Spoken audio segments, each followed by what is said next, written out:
Winter Village. Ice skaters in the background.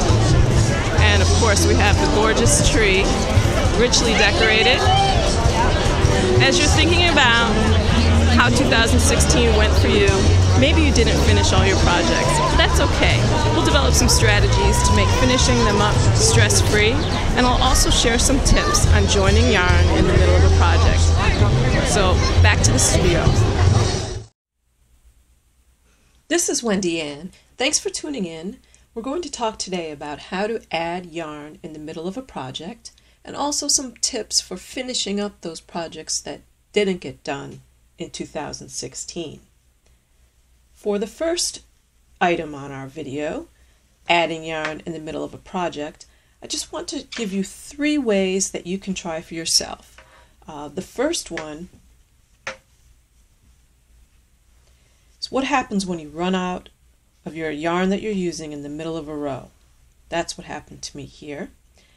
And how I decided to add my second skein of yarn was simply to knit 1 stitch with both yarns held together. After I knit that 1 stitch with the both yarns held together, I continued with only the new yarn. With a thicker piece like this is a heavy worsted weight, and with a variegated yarn, I wasn't afraid that that spot would come out too bulky in the finished fabric. With a solid color yarn, with a finer knitted piece, you may be concerned that 1 stitch made with 2 pieces of yarn held together wouldn't come out nicely in your finished item. But the stitch where there's 2 knit together is right here. It's almost imperceptible. It's hard for me to see from the right side. I'm pulling on it, so that's it right there when I pull. It's this one right here. If I lift it up, you can see this yarn and this one. There they are. So that's one way. When I'm finished with this particular item, I will simply weave in these ends and trim them off. The piece will be good to go. The second way I'd like to tell you about adding yarn in the middle of a project is at the end of a row. Now I have a decent amount of yarn here left. I could probably make it about 3/4 of the way across this. It's actually a very large piece. It measures about 60 inches wide. So I don't know that this little bit of yarn would actually make the entire row. So what I could do is take my new skein of yarn and simply start knitting on the next row. When it says join yarn at the beginning of a row, this is the method that the instructions are referring to. So what I would do is, this is the last yarn, here's the new one. I would simply start with a purl stitch with my next bit of yarn, go across, make another one, and then I'll pull this tightly. You could also, if that makes you a little uncomfortable, especially with a slippery yarn, you could actually tie a knot with the new yarn, a slip knot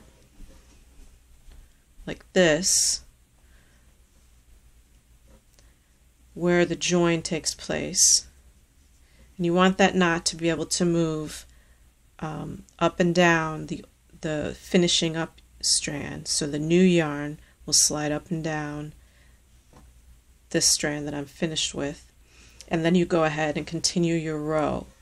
And then at the end, you can cut this piece, cut these both off here.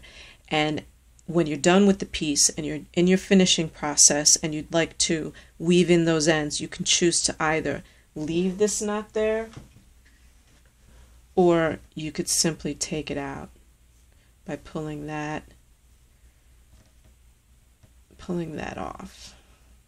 The ends would be shorter, so you could just pull it off and undo the knot, and that's another way. to join yarn in the middle of a project. The third way that I'd like to show you is similar to what's known as a Russian join.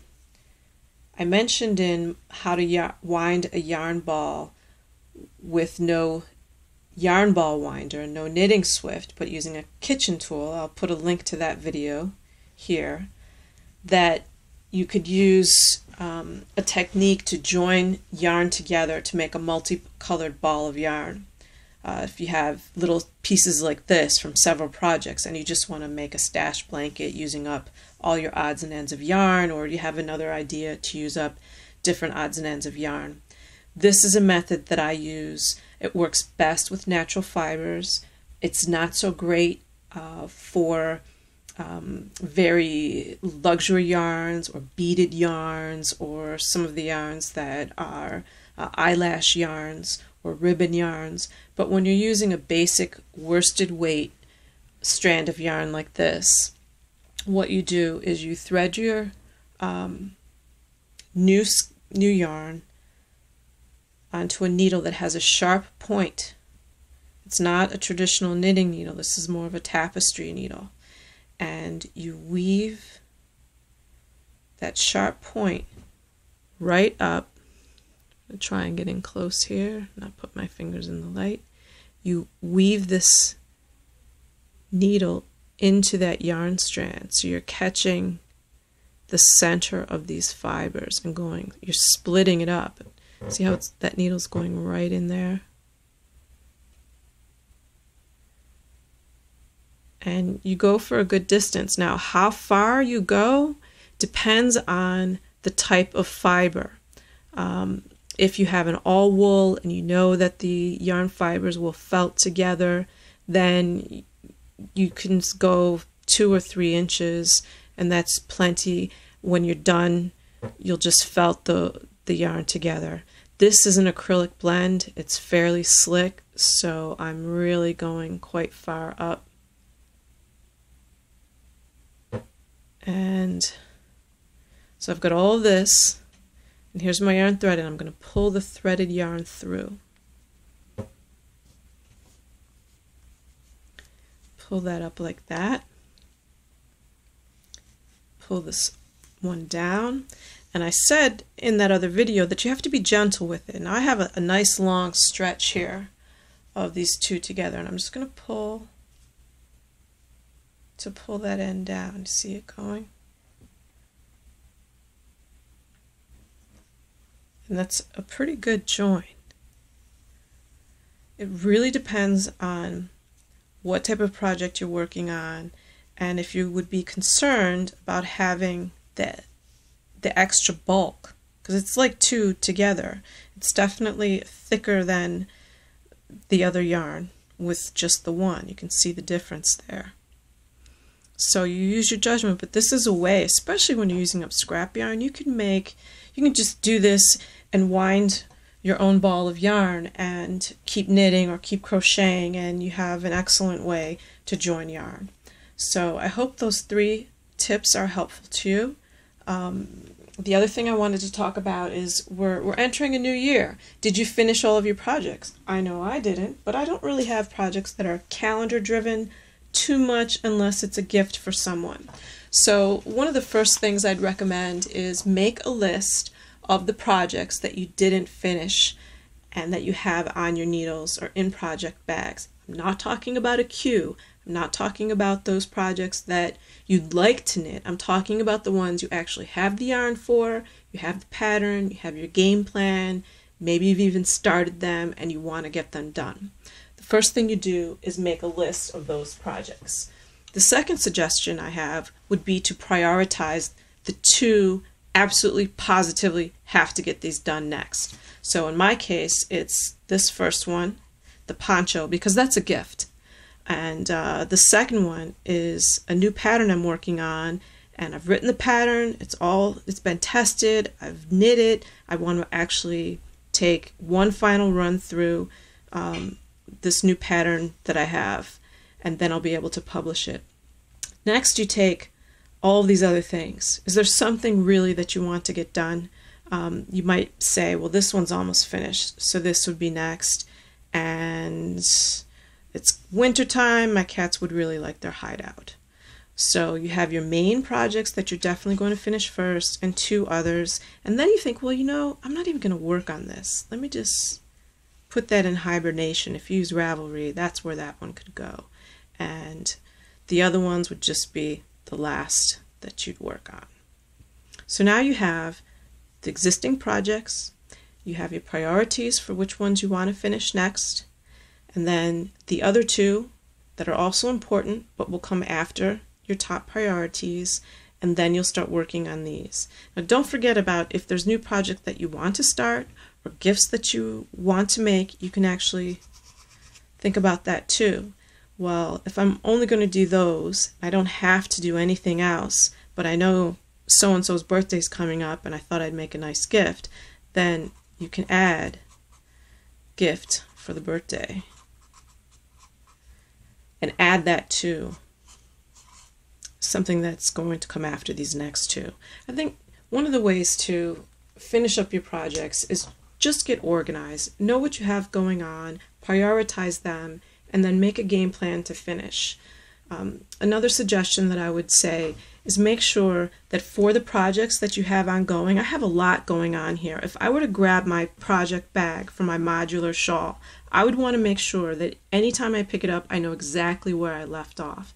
That way, let's say I left this at the office and I'm not really up to the brain time it would take to make sure a pattern is as absolutely best as I can make it before releasing. So let me work on one of my other priorities, the birthday gift or the modular shawl, let's say.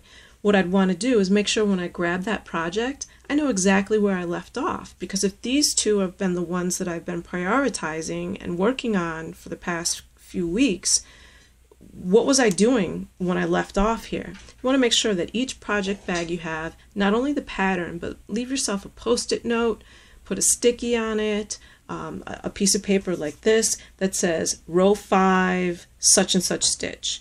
If it's something that needs more detail, then put those details down. If you were planning on something when you're working on it, before you put the project away, make a little note. I left off on the 5th row and I realized that I need to try adjust my gauge. I have to work loosely. Put those kind of notes down on a paper so that when you do pick up a new project, that you do pick up a project that you've been working on for a while, it might, if you haven't touched it in a while, you know exactly where you left off. It makes starting again much easier, and each time you reach into your project bags, you don't have to feel like you're beginning again and have to reread the pattern and take a look at your work and see where you left off, because you leave yourself a roadmap of where you've been and where you'd like to get to. So I hope these tips will help you. Thanks for tuning in. Be sure and subscribe. I have more good things coming just for you. And I'd like to leave by saying, if you have a bunch of projects that are feeling like pressure, don't let them feel like pressure. Take a deep breath. Enjoy the process of knitting. Get yourself a place where you can relax and really enjoy the time that you're spent working on these projects so that your creativity flows and your stress reduces. That's it for now. Have a great day. Thanks for tuning in.